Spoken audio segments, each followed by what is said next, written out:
Hello guys, I hope you all are doing good. I am Vishali Kikan and in this video we are discussing the electromagnetics and EMFT unit 2. In that we are discussing the boundary conditions of the electric field. We are discussing it in the electrostatic part.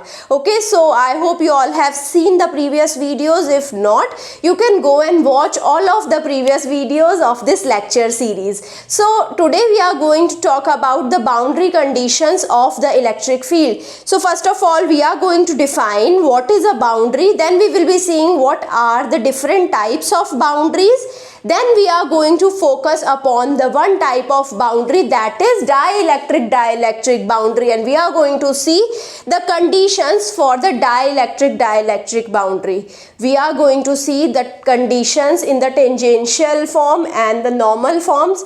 So we are going to focus upon both of them. As of now, you don't know what is the tangential equations and the normal equation. Don't worry.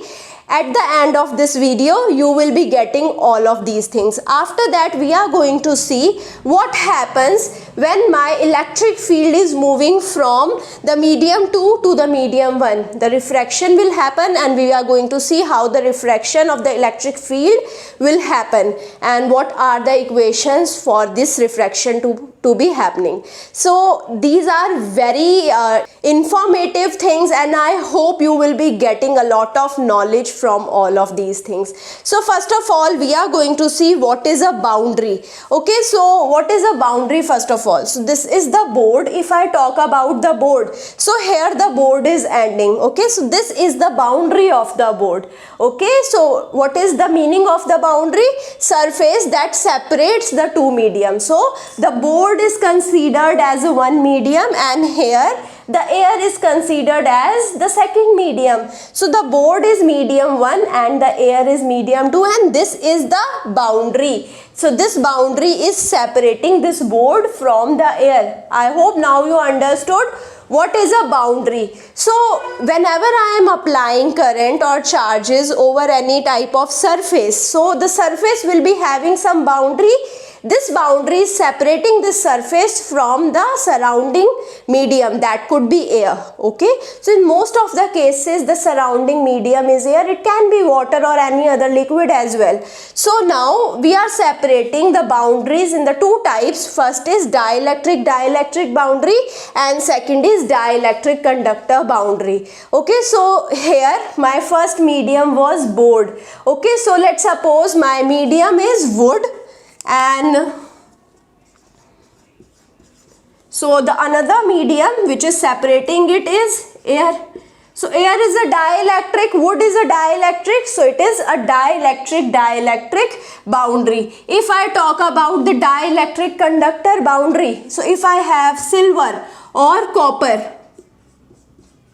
if I have a copper slab placed in air, so it is forming the dielectric conductor boundary because the copper is a conductor and air is a dielectric. So I hope now you understood the two types of boundaries we have. So we are going to focus upon the dielectric boundary in this video. So what are the various conditions that are governing the dielectric boundary? Whenever I have the electric field present in the boundary, in the medium as well as, so now we have some electric field over here. So this is the surface of the wood, let's suppose, and here we have air. So now we have some electric field. So the electric field has direction like this. Okay, so we can say the electric field intensity as well as electric field density has same directions. So I can denote E and D in the same direction.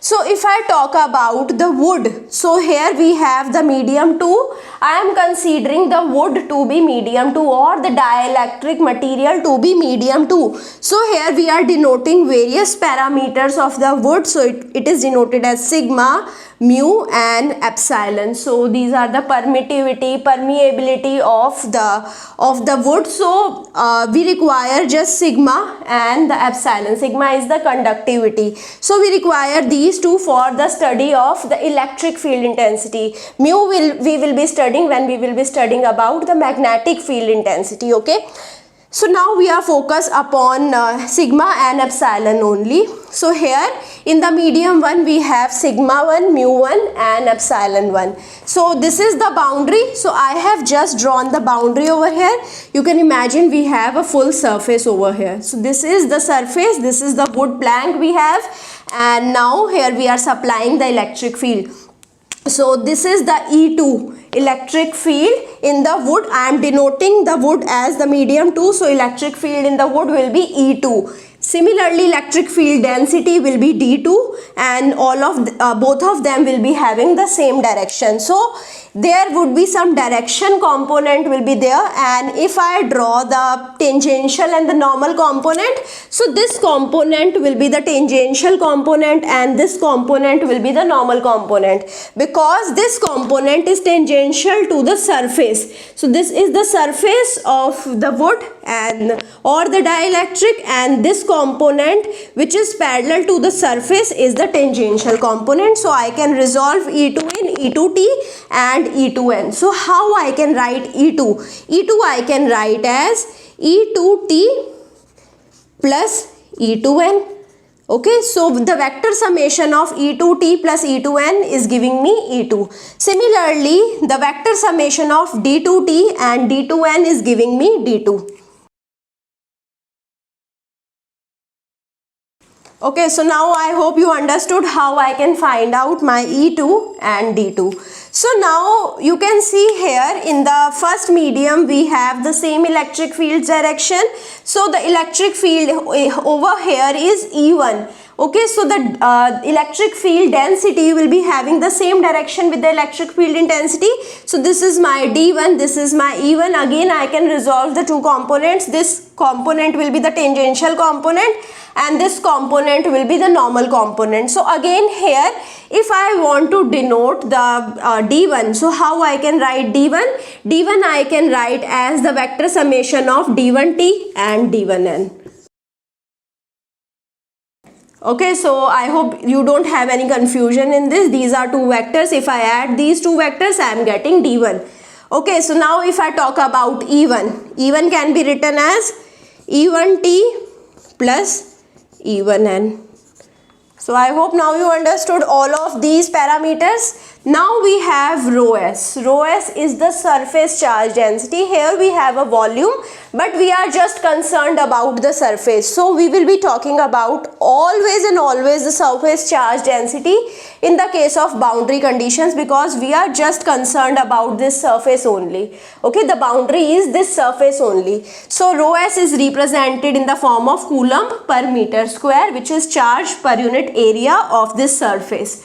Okay, now we have AG and AN. What is AN? First of all, AN is the unit vector normal to the surface, and AG is any vector which is represented as del V upon magnitude of del V. V is the potential over here. So potential at this surface. Now this is the AG vector. When my electric field is moving from this medium 2 towards the medium 1, the AG will be outward. So in which direction our electric field is? Electric field is from medium 2 to medium 1. Okay, this is the direction of electric field that we have taken. So AG's direction will also be the same from medium 2 towards medium 1, but it will be the perpendicular vector towards the surface. So it is a perpendicular unit vector which is having the magnitude del V upon magnitude of del V. If I compare it with the normal unit vector, so if our electric field is moving in this direction only from medium 2 to medium 1, then I can say AG vector is equal to AN vector. Otherwise, if E is from 2 to 1, if E is from 1 to 2, then AG cap is equal to minus AN cap. So AG cap will be in the downward direction. It will be always in the direction of electric field. Let's suppose the electric field is moving like this, so AG vector will be like this. Okay, and normal vector is always away from the normal, away from the volume. So normal vector will always be like this, and this is how, if I have the reverse value of electric field, AG cap will be equal to minus AN cap. Now coming to the various formulas, okay, these formulas I will be using later on, okay, for the boundary condition. So first of all, if I talk about E1 dot An, what is E1 dot An? Dot product of E1 and An, or I can say it is the projection of E1. So it is the normal projection of E1. So E1 dot An is giving me E1n. Okay, because it is the normal projection. E1 dot An is giving me the normal component, which is E1n. So it is just the magnitude. Dot product is always giving me just the magnitude. So here if I make the An vector, so if I multiply E1n with the An vector, so it is giving me the direction as well. So I can write E1n vector. Similarly, D1 dot An is giving me D1n magnitude only. It is multiplied with the unit vector, the normal unit vector. So here we have the direction as well. So I can say D1n vector. Similarly here this is giving me E2n vector, and this is the direction. So this is just the magnitude and the direction of E2n. So I can write it like this, and this to be D2n vector. This is D2 dot An is giving me magnitude of D2n, and here the direction. So here also we have the magnitude of E2n.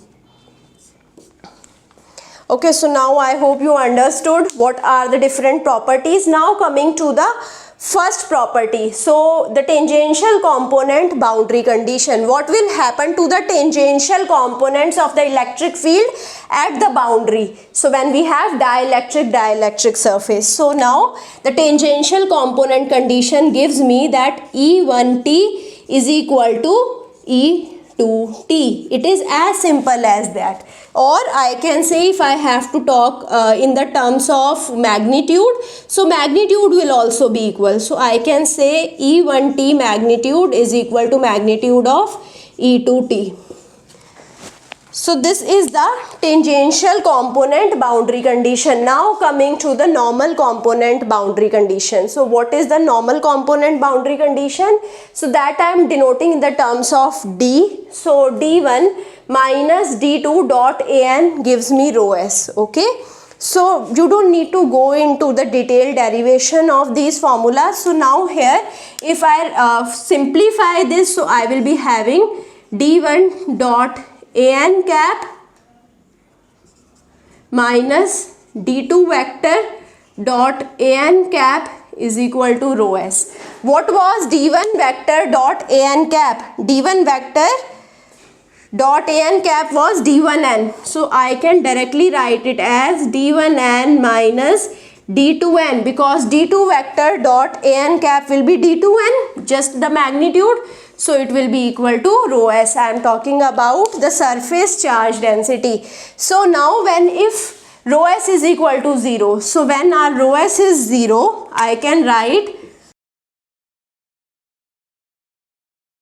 D1 vector minus D2 vector dot An cap is equal to 0. So now here I can say, I can simplify like this, and I can say D1n is equal to D2n, or D1n minus D2n is equal to 0, because I have taken rho s to be 0 in this condition. So it can not always be 0. It will depend upon the surface to surface and our conditions. So when it is given in the question that rho s is 0, then only you are going to apply this condition that D1n is equal to D2n, or the normal components of the electric field density are equal. Okay, otherwise the normal components of the electric field density will be following this equation. Okay, now coming to the refraction of the electric field when it is moving from the medium 2 to the medium 1. So this is our electric field. So this is the electric field. It is going here at this point. It is getting a boundary. It is refracted from this boundary. So this refraction we have to measure, and we have to compute various parameters. So here this is my electric field. So this is the electric field line. Here I can represent the direction of electric field to be the same, which is this line only. again I can resolve E to T, E to N. Similarly, the direction of electric field density also will be same. So I have taken the D2 on the same electric field line and I have resolved its components D2T and D2N. So now here it has encountered a boundary, and from the boundary it may get reflected back into the same medium, or it may get refracted into the medium 1. So we have to study this refraction. And if I talk about this refraction, now here let's suppose this angle is theta 1 and this angle is theta 2. Okay, so now this line again will be having the same direction of the electric field, so I can represent the E1 on this line only. I can resolve its components E1T and E1N. On the same line I can represent the electric field density. I can resolve its component D1T and D1N. Okay, so now I hope you understood this diagram. You must be having studied the normal light equations, the refraction of light, the refraction of light, and I hope you understood the various phenomena associated with it. You understood the angle of incident is equal to angle of reflection. So now here this is the reflected wave. This is the reflected wave. If I take this to be angle, so this angle should also be theta 2 according to the light wave equations. So now here this is the angle of incidence, this is the angle of reflection, both of them should be equal. And here if this is the refractive index of the medium 2, N2, and this is the refractive index of the medium 1, so I can say N2 sine of theta 2 is equal to N1 sine of theta 1. This was the Snell's law, but all of these equations are working only in the case of light equations or the EM waves. But here I don't have the EM wave or the light equation. I have the electric field intensity. So these two equations are not going to work here. We have to study the boundary conditions, and according to the boundary conditions we are going to understand how this refraction will be taking place. We cannot apply the Snell's law over here, okay, or the angle of incidence is equal to angle of reflection. That is the basic light property. We cannot apply it here, okay, because this is not a light wave or this is not an EM wave. So we are going to see the perpendicular component, the tangential component and the normal component, and from these two components we are going to see the how this refracted wave will behave. Okay, so now this is my theta 1, this is my theta 2.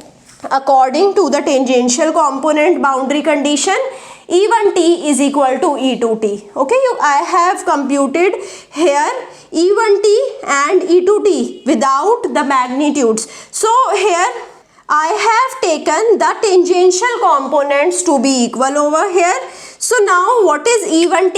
E1T is this and E2T is this. So I know what is my E2, I know what is my theta 1, I know what is my theta 2. Okay, so this angle is theta 2. I know this angle is theta 2, so this angle will also be theta 2. So E2T will be equal to E2 sine of theta 2. So I represent E2T as magnitude of E2 sine of theta 2. Okay, so now what is E1T? Again here this is my angle theta 1. I can again say this is also my angle theta 1. It is angle theta 1 is with the perpendicular with this electric field line. So this is also the perpendicular over here. So theta 1 is this angle. So if I have to compute E1T, E1T will be equal to E1 sine of theta 1. So the first condition is that E1 sine of theta 1 is equal to E2 sine of theta 2. The second condition we are going to take from the second equation, that is this equation. So I am going to talk about D1n and D2n. So what is D1n? D1n will be equal to, here we have the D1n. D1n, this angle again will be equal to theta 1. So D1n will be equal to D1 cos of theta 1. So D1 cos of theta 1. d2n will be equal to d2 cos of theta 2. Again this angle is theta 2, so d2n will be equal to simply d2 cos of theta 2. Okay, so now when I am considering, so this thing you must remember that here I am considering the rho as to be 0. So when I am considering the rho as to be 0, so this equation here, the rho as I have considered to be 0. Only in the single case when I don't have the surface charge density. So I have considered a special case where at this surface I don't have any charge distribution present. Okay, so rho s is 0, then I can say d1n is equal to d2n, or I can say d1 cos theta 1 is equal to d2 cos theta 2. So from here I am getting my equation 1. And this is my equation 2. I can divide the equation 2 with equation 1. So I am dividing this equation 1. Equation 1 is in the denominator. So d1 upon e1 cos theta 1 upon sin theta 1 will be equal to cot theta 1. Here d2 upon e2 cos theta 2 upon sin theta 2 will be equal to cot theta 2. So we got this equation. Now we know d is equal to epsilon e. Okay, so I can replace this d over here with the epsilon e1. Is this d2 over here as epsilon e2, and I can cancel out e1 and e1 over here, e2 and e2 over here. So I am left out with e1 cot of theta 1 is equal to epsilon 2 cot of theta 2. Or what is cot of theta 1 upon cot of theta 2? It will be e2 upon e1. Or I can say tan of theta 1 upon tan of theta 2 will be equal to epsilon 1 upon epsilon 2, where epsilon is E naught into ER1. This is epsilon 1, this is epsilon 2 is E naught into ER2, where E naught is the permittivity of the free space. So now this E naught and E naught will get cancelled out, and E1 upon E2 will be represented as ER1 upon ER2. ER1 and ER2 are the relative permittivities of the medium 1 and the medium 2. So this equation will hold true whenever our electric field is moving from the first dielectric to the second dielectric. This is the refraction condition, and this equation will hold true, not the Snell's law, not the angle of incidence is equal to angle of reflection. Okay, so I hope you understood all of the things that I have discussed till now in this video. In the next video we are going to talk about the second surface, that is dielectric conductor boundary surface. Okay, so I hope you are going to join that video really soon, and I hope if you have some query you are going to contact with me. You are going to put the doubt in the comment, or you are going to connect with me on any other social media site as well. I will be trying to help you as much as I can. I hope you like this video. If you like it, you can push the like button, subscribe to the channel, and also do share it with your friends. Thank you so much.